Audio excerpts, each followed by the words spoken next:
देखिए, मल्लापुरम जो है वो एक ऐसा डिस्ट्रिक्ट है जो पूरे देश में शायद सबसे ज़्यादा डिस्टर्ब्ड है।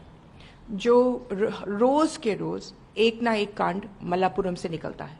ये जानवरों को तो मारते ही मारते हैं। वहाँ के पंचायत लोग हाथियों को ही नहीं, वो जहर फेंक देते हैं। हजारों जानवर एक साथ मर जाते हैं, चिड़ियों को मारते हैं, कुत्तों को मारते हैं। वहाँ रोज़ के रोज़ मारा पीटी होती है। इतने सारे औरतों को मार चुके हैं। ये हिंदू मुस्लिम लड़ाई करके लोगों के बाजू काट देते हैं। बहुत भयानक स्थिति है मल्लापुरम की। और ऐसे लगता है केरला की सरकार उनसे डरती है, क्योंकि वहाँ कोई कार्रवाई होती नहीं है। जो सबसे कमज़ोर एडमिनिस्ट्रेशन के लोग हैं उनको मल्लापुरम भेजा जाता है। अब सवाल ये है कि केरला सरकार करती क्या है। हर साल 600 के करीबन हाथी मारे जाते हैं केरला में, यानी कि हर तीसरे दिन एक हाथी मरता है। और वो भी मंदिर इनको मारपीट करके मारते हैं। ये इनको परेड पर ले जाते हैं धूप में, और अगर वो घबरा करके इधर उधर घूमते हैं तो उसी वक्त उनको मार देते हैं। उनको रखते हैं और इंश्योरेंस लेते हैं, और फिर उनके ऊपर जंग भरे कील लगा देते हैं ताकि उनको गैंग्रीन हो जाए और फिर वो मर जाए और उनके नाम पर इंश्योरेंस ले लें। इनके ऊपर बेड़ियां डाल करके पानी में डुबो देते हैं। अच्छा, केरला एक चीज़ मशहूर है केरला में कि आप कुछ भी मारो, केरला की सरकार तिनका भर के काम नहीं करने वाली है। तिनका भर। अब क्या बोले तिनका केरला की सरकार को।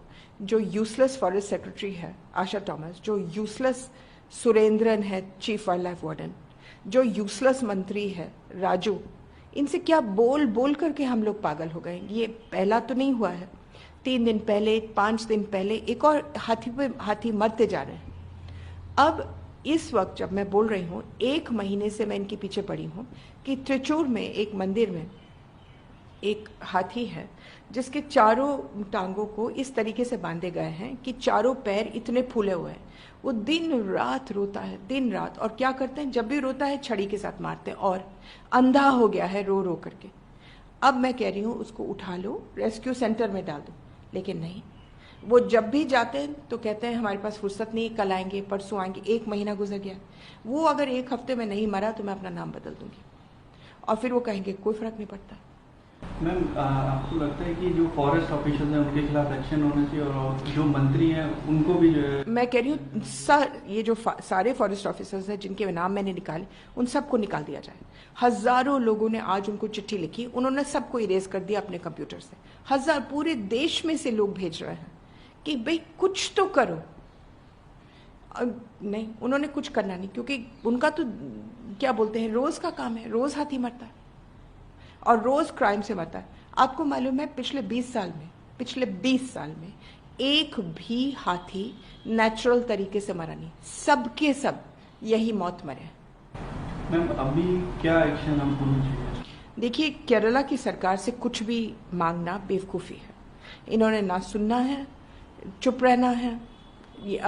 कल एक और हाथी मारा जाएगा, फिर हम लोग उस पर हाथी पर चले जाएंगे। सवाल ये है कि ये सुप्रीम कोर्ट की गलती है। 7 साल से एक केस पड़ा है सुप्रीम कोर्ट के सामने।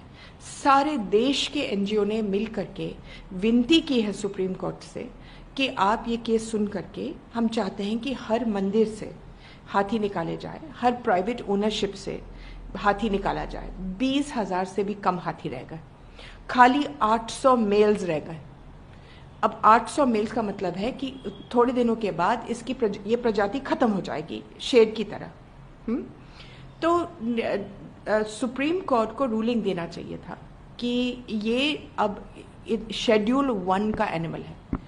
कोई भी देश में शेड्यूल 1 का एनिमल कोई व्यक्तिगत मालिक नहीं हो सकता है, चाहे उसको मंदिर बोलो चाहे कोई व्यक्तिगत। पूरे देश में भीख मांग रहे हैं। कहीं इलेक्शन होता है तो वो कमबख्त उसके ऊपर चलता है वोट मांगने के लिए। अभी लॉकडाउन पीरियड में समस्तीपुर में किसी ने अपने आप को प्रधानमंत्री जी की शक्ल बना करके हाथी पर घूम रहा था, कहने के लिए कि कोविड, और ढिंडोरा पिटवा रहा था। तो ये हाथियों को इस तरीके से इस्तेमाल करना पाप है। हाँ, ये प्रजाति खत्म हो जाएगी तो कम से कम 300 पेड़ भी किस्म के पेड़ गायब हो जाएंगे, जो देश के लिए बहुत ही खतरनाक है। मैं कहती हूँ सुप्रीम कोर्ट केस तो सुन ले, उस पर रूलिंग तो दे दे। मैम, राहुल गांधी जो है वो केरला रिप्रेजेंट करते हैं। मैम, आपको लगता है कि उनको अभी इस बात पर कुछ एक्शन लेना चाहिए, वहाँ पे बात करें, क्या आपको उनको? अब उन्होंने खुद चुना था वो जगह और आराम से वो जीत करके आए। वो खुद, अब जब खुद चुना है तो बजाय कि पूरे देश को ठीक करे, वो अपने क्षेत्र को ठीक करे पहले। मैम, उनको आपको क्या सजेशन है कि क्या उनको अब करना चाहिए अपने इस समस्या को सुलझाने? पहले तो वो सारे ऑफिसर्स का बदलाव या उनके ऊपर सस्पेंशन या कुछ करना चाहिए। दूसरा, पूरे टास्क फोर्स वहां भेज करके पता करें कि किसने ये कौन दरिंदा है जिसने ये किया है। तीसरा, एक लॉ पास करे केरला कि कोई भी प्राइवेट ओनरशिप नहीं होगा, वो अपने आप कर सकते हैं, उनको इंतजार नहीं है सुप्रीम कोर्ट का। और चौथा, रेस्क्यू सेंटर्स बना करके सारे जो बहुत ही पीड़ित जानवर हैं उनको रेस्क्यू सेंटर्स में भेज दें। ये है